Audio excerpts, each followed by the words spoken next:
Hey friends, we're going to be talking about trench fires today and why I like to use them. 4 years ago, KennethKramm turned me on to the trench fire method of cooking, and I've been using it ever since. It's got a lot of advantages. One, it's easier to control the fire and the temperatures. Two, it's a lot safer than above ground fire, and it is somewhat stealthy. But number four, the one I like the best, is when you cover it up, you leave no trace. Nobody can tell you've been in that area. I've picked the spot here that I'm going to build the trench fire on, and we are fighting a little bit of wind today, so it's going to be kind of interesting. So you're going to really see how this trench fire performs in a windy situation. Okay, I've cleared all the debris out of the area, and I think we're going to start digging right here. And I found this nice piece of wood, or actually a piece of bark I cut into a shovel, and this is going to make a perfect digging tool. So I'm going to line this out, and I like to go sometimes 6 or 7 inches down into the ground and 2 foot across sometimes, just depending on the situation, and then 3 foot long. Well, due to the wind situation today, I don't want to have a huge fire, so I'm probably going to go 1.5 feet across and then maybe 2 foot long, and then I'm going to build off a side section for what I'm going to be cooking today. Okay, so let's get started.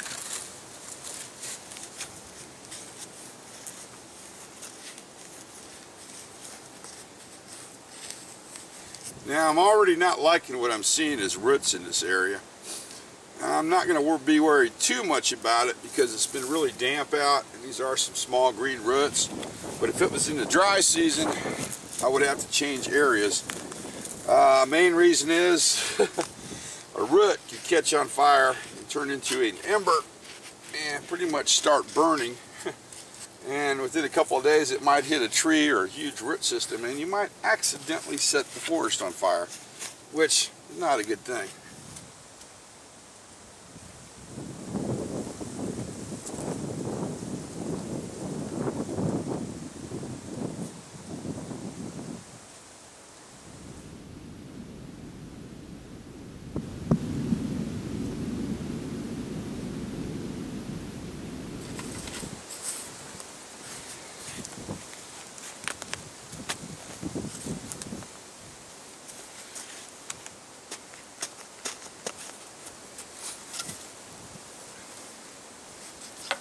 Okay, we have our trench dug, and I have it zoned out.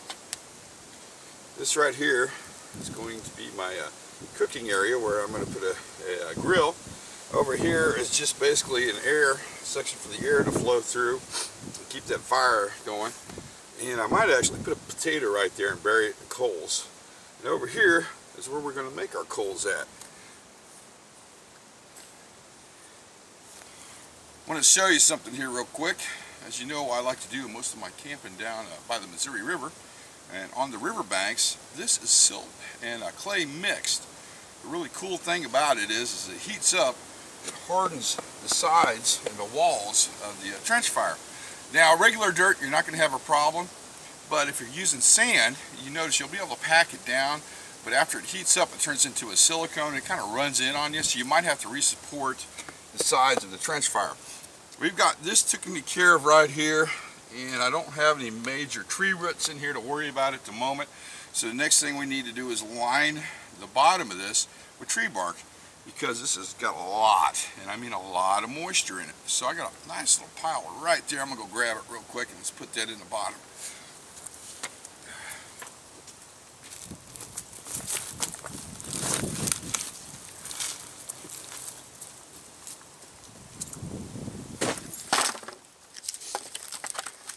Let's take a look at the bark I'm going to be using to line the bottom of the trench fire. This is cottonwood bark. Look how thick that is. Once it gets lit, it smolders like charcoal. That means there's always continuous heat at the bottom of this trench fire. And we're just going to line this area right here. I'm going to leave this section alone because that's basically air to get underneath here to keep these coals burning. So we're going to get this area set up. that's too big. Let's put this little guy in here. Yeah. There we go. That looks actually pretty good. I don't think we'll really need any more. Put a little bit on this wall. And everything is pretty much encased. So next, we're going to get world's famous egg drop fire starters. Well, actually, that's what Shane Coffee calls them. Basically, it's just dryer lint, wax, and an egg carton. So we're going to put that little booger right down there, and we're going to light it and just fill this trench up with firewood until we get a nice set of coals. Now, I want to give you a heads up. I am in a windy situation, and anytime I feel like this fire is going to get out of control, I'll go ahead and put it out. And trust me, with a trench fire, I got a pile here and a pile over there. It is not going to take long. So let's get this sucker lit and load this thing up with wood.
All I have left to do now is put my little grill over here. I'm going to cook my meat on.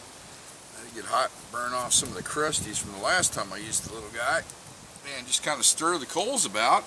And I'll tell you what, after I get done cooking my meal, I'm going to bring you guys back and show you a little bit more about the trench fire and how easy it is to put out and the fact that it leaves no trace.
After a very hearty meal, which is freaking excellent, I'm telling you right now, I pretty much broke the camp down, and I figured I probably should put the fire out real quick before I run out of light.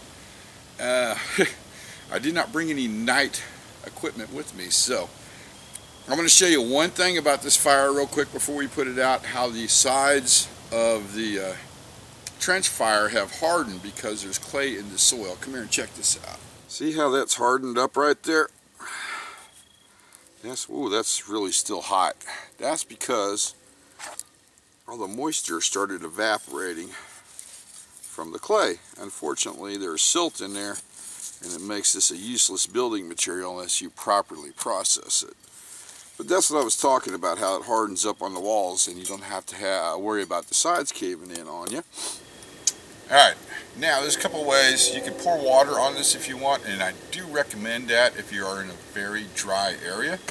But since I'm by the river, sand, silt, and clay, there's a lot of moisture in here and I'm not too worried about it.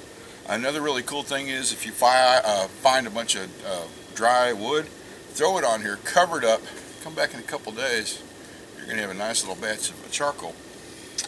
Okay, so simply, we're just going to cover this fire up and then stomp it out. It's only going to take a couple seconds.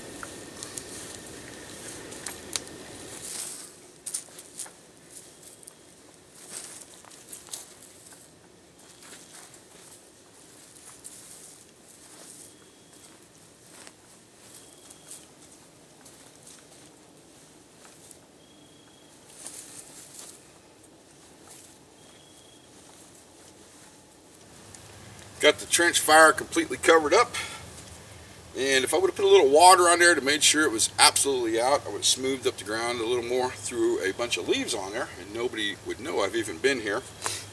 Since I didn't do that, I'm not going to put no leaves on top of it just in case, but it's supposed to rain here in a couple days, and I'm not going to worry about it because the water will wash through here and smooth this area out for me.